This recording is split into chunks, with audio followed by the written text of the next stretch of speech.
Olá, está começando mais um programa Resenha Livre e hoje nós vamos tratar de um tema que está dividindo as opiniões da sociedade, a redução da maioridade penal. Para discutir esse assunto, que é muito polêmico, eu tenho aqui em meu estúdio o Dr. Roberto Farinazzo, que é especialista em direito penal, é advogado criminalista e foi nosso aluno da Unifev. Tudo bem, Roberto? Tudo bem. Já faz tempo que nós estamos ensaiando essa participação entrada. sua. Né? É um prazer poder colaborar. O prazer é meu. E tenho também o professor Pércio Angelus, que é filósofo e também é advogado e professor do curso de Direito, está lecionando esse semestre Argumentação e Lógica, né, Pércio? Sim, prazer estar aqui novamente. Participei do primeiro dia, né? Do DEBI, né? Da primeira edição nossa aqui.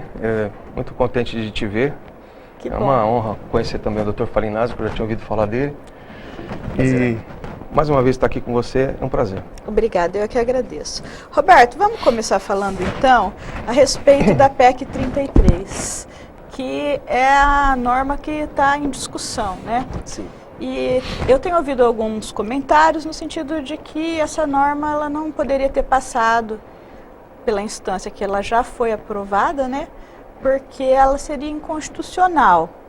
Qual que é o seu posicionamento Sim. a respeito disso? Eu entendo pela inconstitucionalidade dessa PEC, penso que juridicamente essa discussão seria um tanto inócua, porque o artigo 228 da nossa Constituição, ele prevê que o sujeito até completar a idade de 18 anos, ele é inimputável e deve ser tratado dessa maneira, deve ser tratado como inimputável.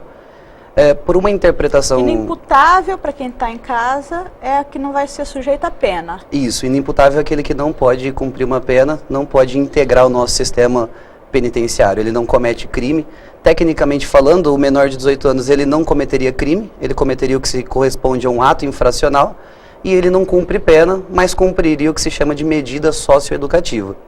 Por se tratar de uma norma prevista no artigo 228, que diz que até os 18 anos o sujeito é inimputável, a interpretação mais correta com a finalidade da Constituição aqui é trazer isso como um direito fundamental à inimputabilidade pelo próprio menor. É um direito do menor de 18 anos de ser tratado como inimputável. E, por consequência de ser um direito fundamental, a nossa Constituição, no seu artigo 60, parágrafo 4º, diz que todo e qualquer direito fundamental é tido como uma cláusula pétrea. Cláusula pétrea é aquela norma da Constituição que não pode ser objeto pedra, de... né? Pétrea isso, quer é dizer imutável, de pedra, não pode ser modificado. Então, essa emenda constitucional que visa abolir um direito fundamental está incluído no rol das cláusulas pétreas e, portanto, não poderia sofrer modificação alguma. Além disso, é interessante observar também que em 1989, um ano após a proclamação da nossa Constituição Federal, o Brasil assinou, ele se comprometeu internacionalmente na Convenção sobre Direitos da Criança e do Adolescente em fixar a maioridade penal aos 18 anos e manter essa maioridade aos 18. Portanto, a gente percebe que essa PEC, além de afrontar o nosso direito interno, além de afrontar a nossa Constituição Federal, põe em risco, inclusive, tratados internacionais, tratados da ONU, em que o Brasil se comprometeu. É uma violação interna e internacional. Então, sendo assim, ninguém percebeu que isso daí era inconstitucional? Trata-se aqui de uma polêmica, uma vez que parte da nossa doutrina, parte dos operadores de direito, entendem não ser um direito fundamental por dois motivos. Primeiro, porque não está incluído, o artigo 228, evidentemente, não está incluído no rol do artigo 5º da Constituição, que trata dos direitos e garantias fundamentais. E segundo, porque não está expresso no artigo 228 que realmente é um direito fundamental. Eu acho que essas duas afirmações são equivocadas. Primeiro, porque o artigo 5º da nossa Constituição, embora realmente lide com direitos fundamentais, não trata de um rol taxativo, ele não é um rol que exaure todos os direitos e garantias fundamentais. É um rol meramente exemplificativo, o que não impede, portanto, do artigo 228 tratar de um direito, de uma garantia fundamental. Além disso, penso que simplesmente por não estar escrito expressamente que se trata de um direito, essa interpretação literal poderia ser insuficiente e poderia gerar essa falsa compreensão de que não é um direito. Não penso que essa seria a solução adequada. Não seria essa a interpretação mais lógica para o nosso caso. Entendi. Ô Pércio, outro dia eu estava vendo um debate na TV e até estava conversando em casa com meu filho, enfim. E estava se dizendo basicamente o seguinte: todo mundo está careca de saber que a redução da maioridade penal vai ser um novo problema, porque já não tem penitenciária nem para os que já estão aí. E aí o sujeito que estava lá argumentando, ele disse o seguinte: tudo bem, é verdade, mas isso é um outro problema. Pelo menos o Estado vai mandar uma mensagem para o infrator de que ele não compactua. E eu fiquei pensando nisso, sabe? Porque a gente pensa muito nos efeitos pragmáticos, né? Bom, mas já não tem cadeia nem para quem está lá, já é superlotado, e já isso e aquilo, né? E a pena não reeduca. Enfim, um erro conserta o outro. Então, eu não sei se seria um erro, né, de você reduzir a menoridade penal. Eu acho que... Não, eu estou falando pelo contrário. O erro de você não reduzir conserta o outro erro, que é o sistema penitenciário ser falido? Você abordou um outro tópico, né, que não é necessariamente só a menoridade penal. Seria qualquer tipo de implicação aí de violação de regras, de violação de comportamento, etc. Aqui no Brasil, na realidade, a gente fala de maioridade penal, se a gente poderia modificar esse aspecto, diminuir a minoridade penal, só que as pessoas que realmente cometem crime, o que está acontecendo no Brasil é uma impunidade generalizada. Então, o maior já não é penalizado, né? Nosso sistema legal, ele foi feito numa época que o cachorro era amarrado com linguiça. Em Bragança Paulista, em Chapecó, em todo lugar aqui no Brasil, porque as leis criminais nossas, elas são federais. Então, em todo lugar, a gente pressupunha que a sociedade era uma sociedade muito tranquila, e era mesmo. Então, a lei refletia aquilo que as pessoas aspiravam, aquilo que o contribuinte aspirava, e as pessoas eram mais tranquilas, né? Você não ouvia falar que todo dia tinha uma criança, um adulto assassinando em série, outras pessoas entrando num banco, explodindo um banco. Era muito raro isso. Quando isso acontecia, havia uma repressão muito mais imediata. Nós tivemos assim alguns casos esporádicos aqui no Brasil. Nessa época, um pouco antes de 40, por exemplo, nós tivemos cangaço, que é aquilo que o Hobsbawm chama de banditismo social. Havia até uma certa magia, uma certa, digamos assim, entre aspas, um certo glamour. Né? Seria mais ou menos aquele, né? Aquele, digamos, bandido do Velho Oeste, né, Billy Kid, aquele pessoal todo lá. Mas essas pessoas aí foram confrontadas com a polícia e realmente a polícia exerceu sobre elas praticamente aquilo que a sociedade pedia, exigia, né? E aí essas pessoas foram realmente fuziladas, algumas decapitadas, e não se falou em cangaço durante muito tempo. Então, assim, isso era uma outra situação. Numa época que havia muito pouco crime bárbaro, esses crimes assim que a gente chama de, entre aspas, de hediondo, crime sujo, esse crime assim compulsivo.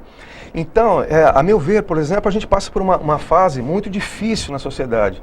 Tem um grande sociólogo, que é um dos pais da sociologia, chamado Durkheim, que fala que às vezes a sociedade passa por fases, passa por estágios, os indivíduos, os grupos sociais, a comunidade, passa por fases muito difíceis, muito complexas, muito caóticas.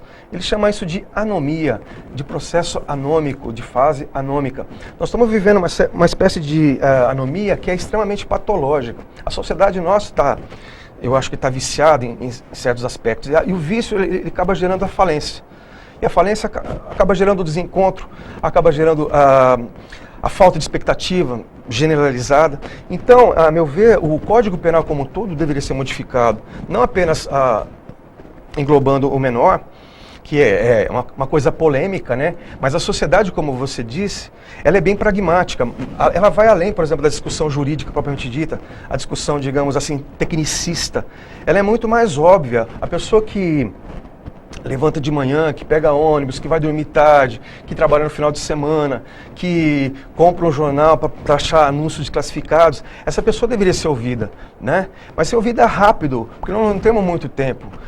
O nosso código é obsoleto, é completamente caótico, ele é ineficiente. Muitas vezes a gente ouve de juristas, até pessoas consagradas assim, nós temos bastantes leis, e é só que essas leis aí, elas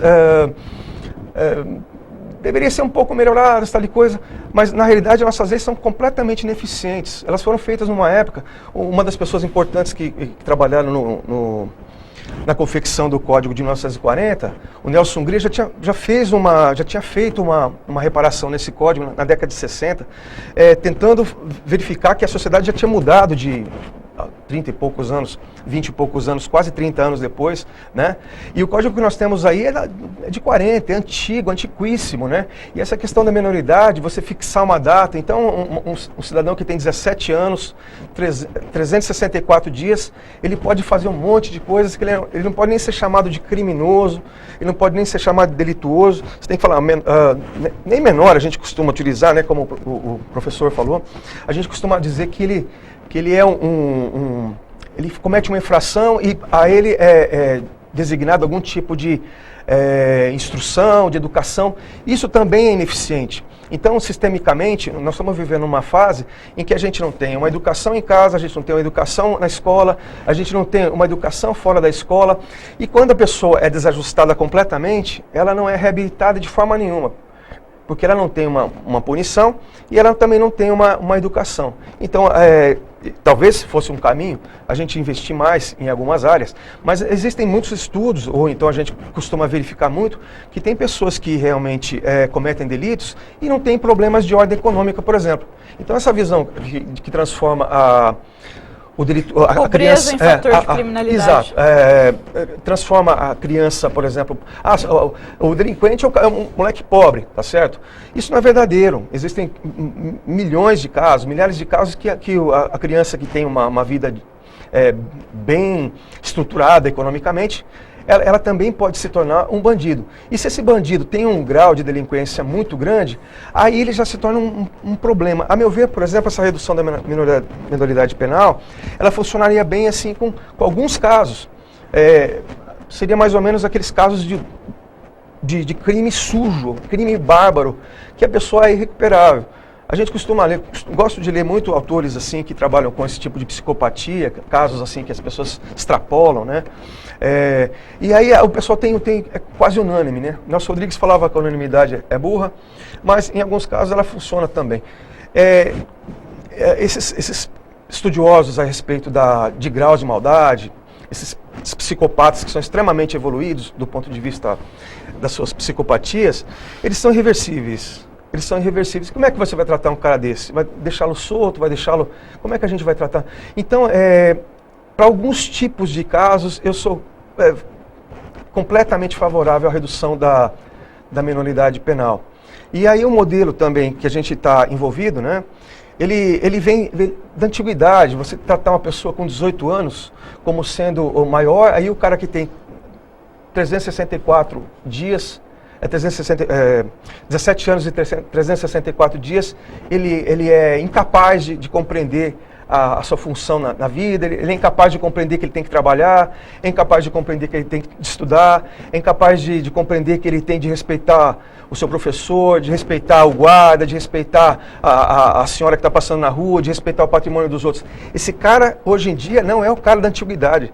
Esse conceito de 18 anos que nós seguimos hoje é um conceito que vem dos gregos, que lá atrás, da antiguidade, naquela época o pessoal ainda praticava a escravidão, e a maior parte da civilização que vivia nesse lugar, estamos falando de Atenas, era escrava. Se a gente for adotar esse modelo da escravidão, então fica pior, né? Mas vamos pegar... 2.500 anos, né, doutor?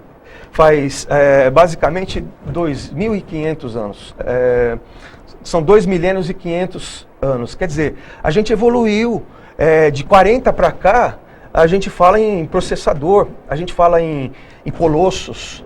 Nós falamos aí, o primeiro grande computador que nós temos aí, Colossus, é de 43, é depois.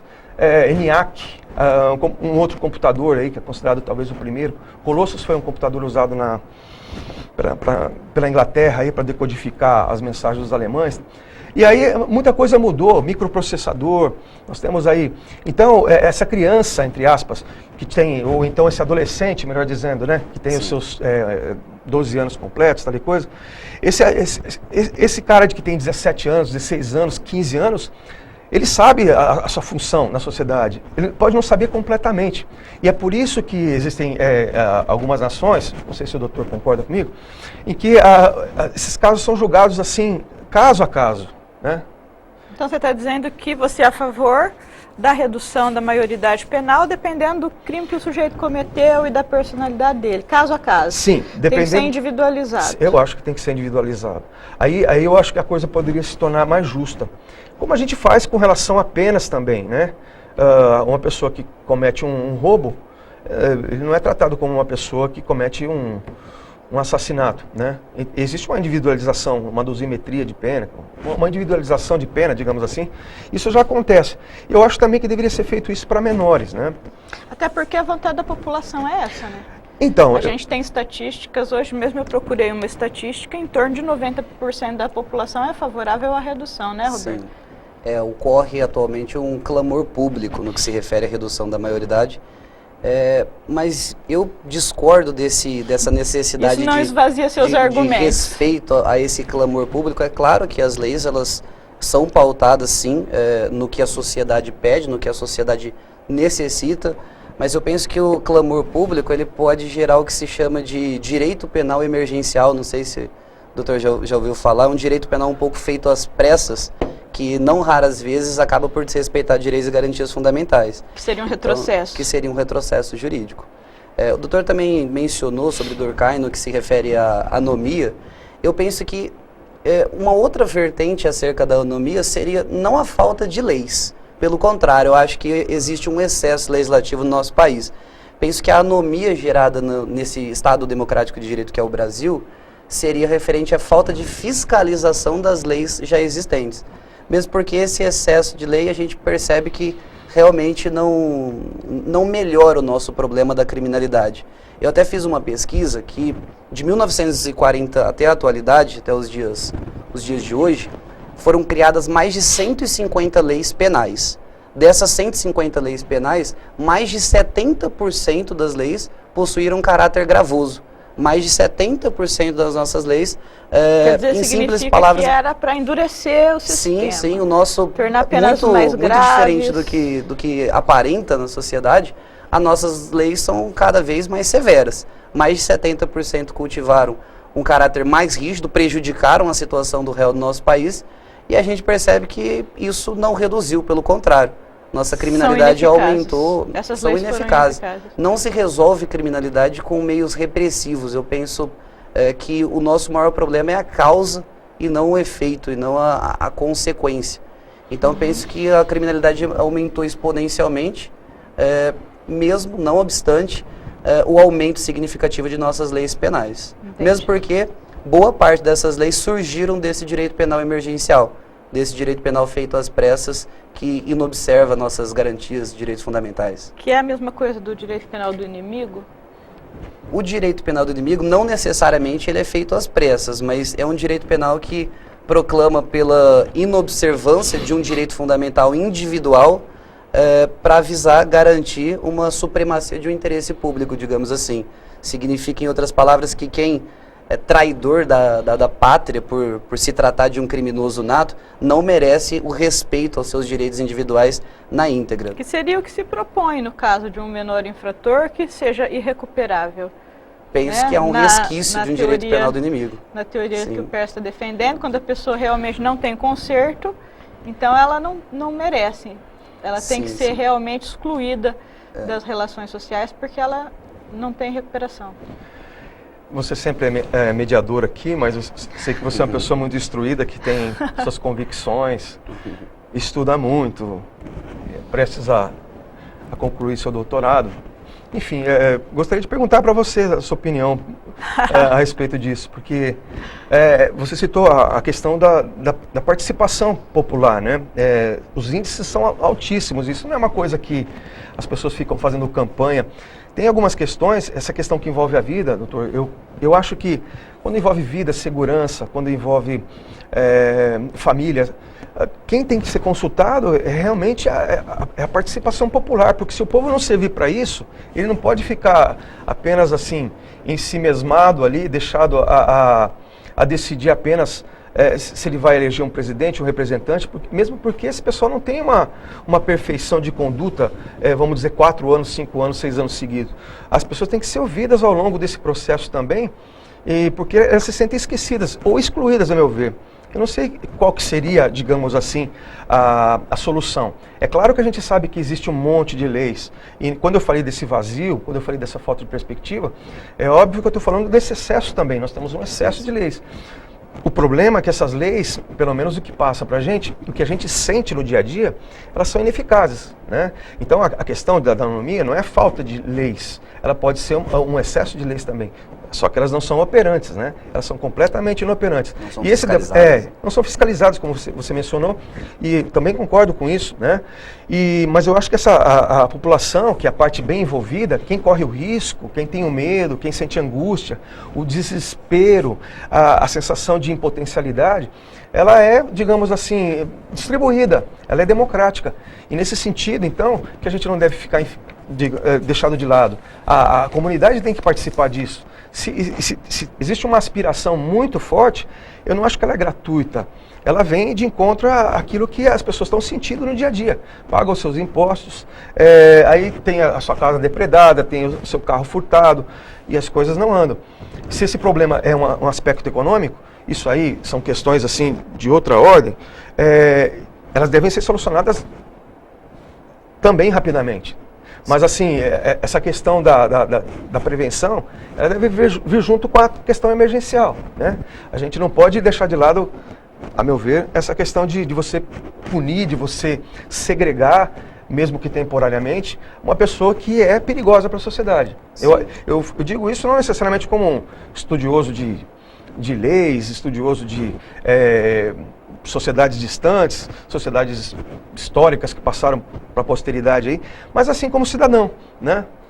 Se eu vivesse numa sociedade que eu pudesse transitar normalmente, que eu não tivesse tido acontecimentos envolvendo delinquentes ou delituosos, que os juristas gostam de chamar infratores, bandidinhos mesmo, eu simplesmente falei, não, os coitados têm que ser protegidos completamente. E se a nossa legislação está sendo insuficiente, é justamente isso que tem que ser feito. Eu acho um debate para poder mudar as coisas. Se for economicamente, se for penalmente, se for prisionalmente, mas tem que ser feito alguma coisa rápido, né? A sociedade nossa, acho que tem essa aspiração, tem medo, né? Não é um medo gratuito, que de repente a pessoa assiste um programa de TV e aí o repórter fica falando, matou. Não, a morte é uma coisa verdadeira, é uma coisa que incomoda, né? Sequestro, quem morreu, né? Isso a gente não... sequestro relâmpago, né? Estupro em série, estupro com tortura. Você não via isso na década de 40, né? Voltando à questão do nosso código obsoleto. Você não via isso na década de 50. Quando muito você ouvia falar num bandido da luz vermelha, você ouvia falar num caso de cangaço. Enfim, hoje em dia os menores são aptos para fazer o mal. E aí, eles não seriam aptos para fazer o bem? Se eles são aptos, eles têm discernimento, eu acho que deve ser julgado caso a caso. Se esse cara for extremamente perigoso, a meu ver, ele deve ser segregado, ele deve ter um tipo de tratamento diferenciado, obviamente, no lugar onde ele vai cumprir a sua medida socioeducativa, ou então a sua educação, ou então a sua profissionalização, mas ele deve ser tratado com muito carinho e com muita dureza também, mais rápido, né? Então, é isso que eu ia perguntar para você, se você tem alguma opinião. Mas eu que sou entrevistadora. Sim, mas eu sei que você tem esses pontos de vista aí que são muito fortes. Eu vou falar então, mas nós vamos para o nosso intervalo, que o tempo já estourou no retorno aí, então eu falo como é que é. Nós vamos dar uma breve pausa e daqui a pouco a gente volta. Fique por aí, é só 1 minuto.